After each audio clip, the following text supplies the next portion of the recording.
I'm Logan Crawford, and right now on Spotlight, we're talking about a delightful book. It is called Lexie's Gift. It is written by Stoeffler, and he brings us an evocative tale inspired by true events, chronicling the journey of Lexie.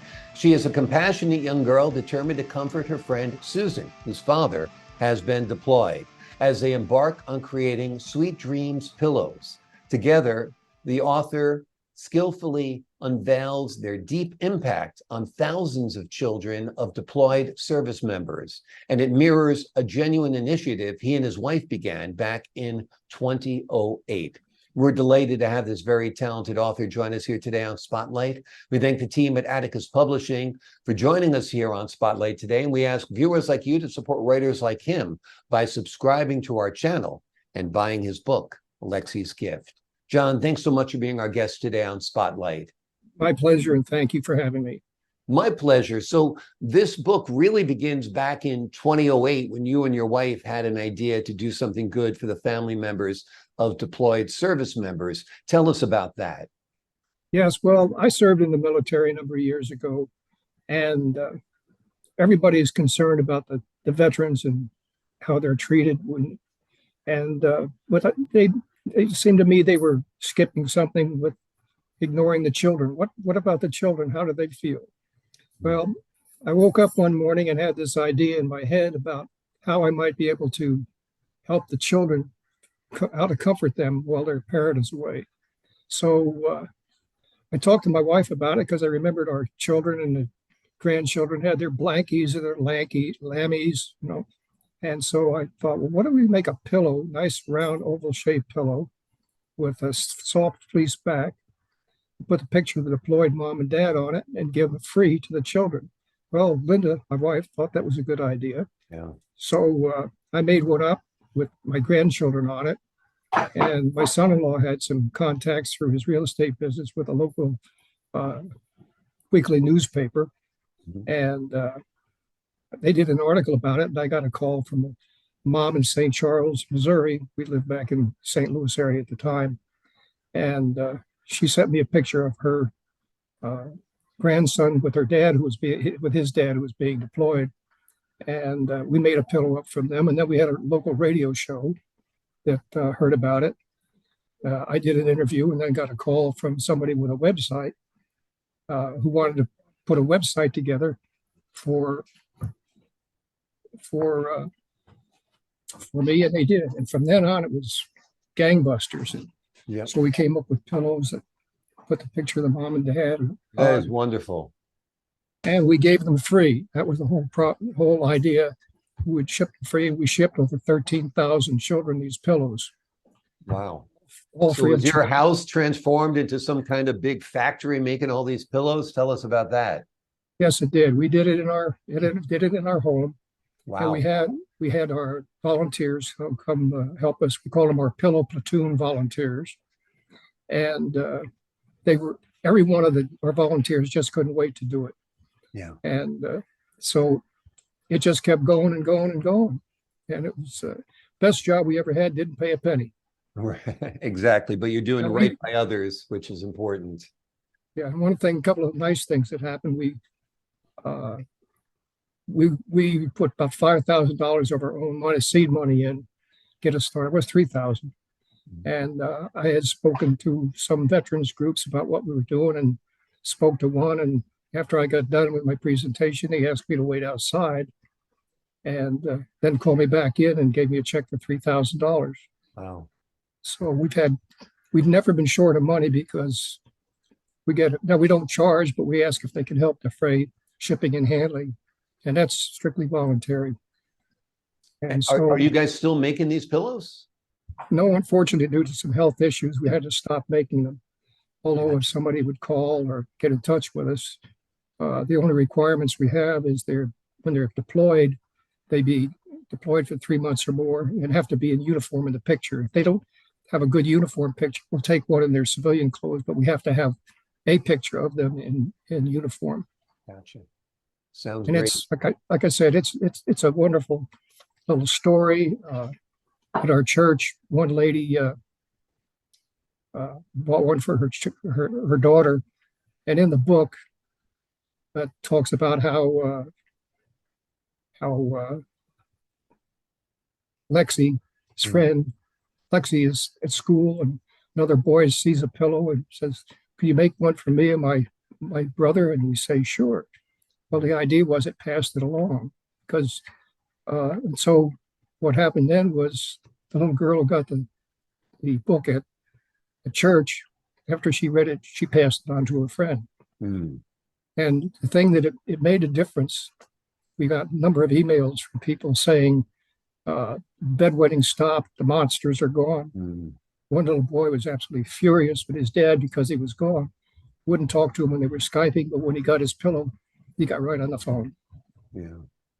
Yeah. It's the impact on children, the impact on family members left behind is so profound. You see it in those videos where the dad comes home unexpected and the children just go out of their minds. It almost brings me to tears every time I see it, to see one of those children so happy to see their mother or their father coming back from deployment. So it's wonderful work you did there, God's work. And you are the original My Pillow guy. That's what this means. That's for sure.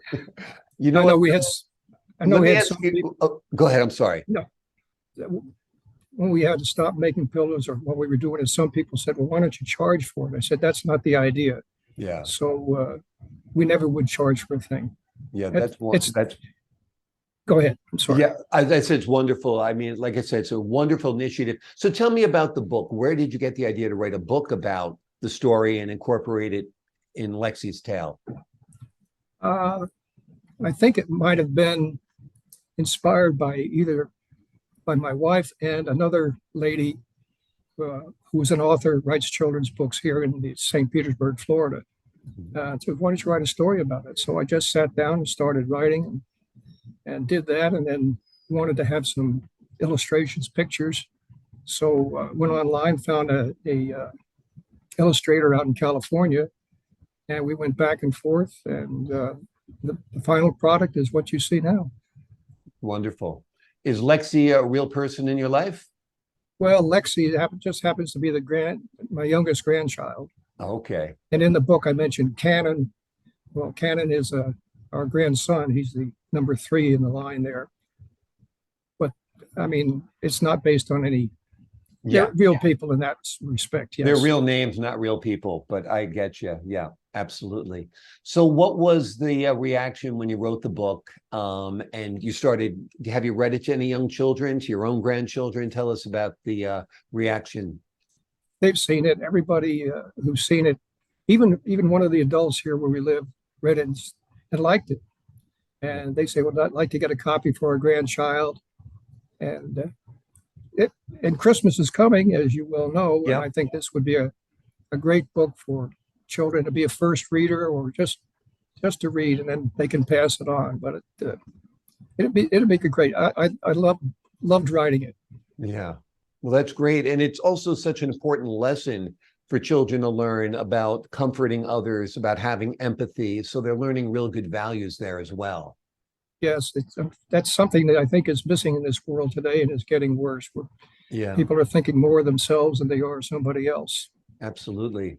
It sounds like you could use somebody to pick up the baton of the Sweet Dreams pillows and continue making them, like Elon Musk, if you're listening. How about making some pillows, or anybody, a church group could take up this task as well, right? Well, we've tried that, but the people want to make money. Yeah. That's the problem. It's right.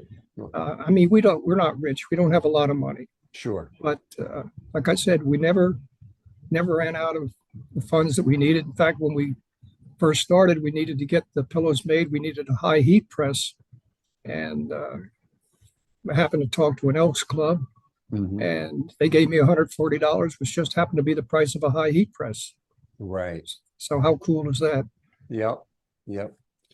Tell me about Lexie's Gift as a TV show or something like that. Have you envisioned it as a video or a little movie or something that children might enjoy? I think it would be a good first start, yes. Yeah.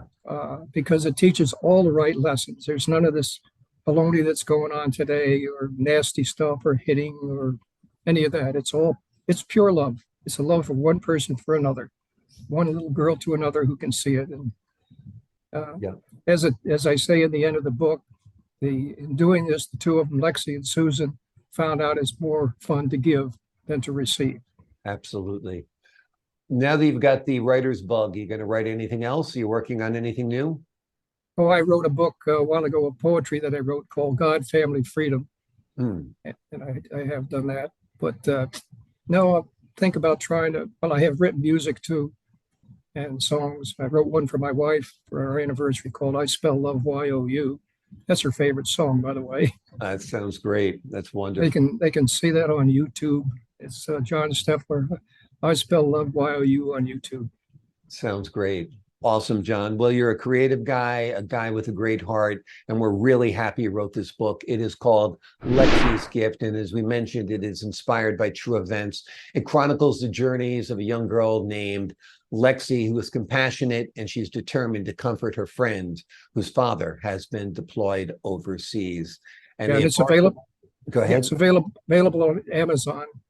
Absolutely. It's available on Amazon, wherever you buy your books. The links will be below this interview, so you can click on the link and order a book and have your children realize the impact that they can have on others and the impact of the others' actions on them. John, thank you so much for joining us here today on Spotlight. I appreciate it. Thank you. I salute you, sir. Thank you for your service, for both the Sweet Dreams pillows and for your military service as well. And to the folks at home, I'm Logan Crawford, thanking you for your time this time until next time on Spotlight.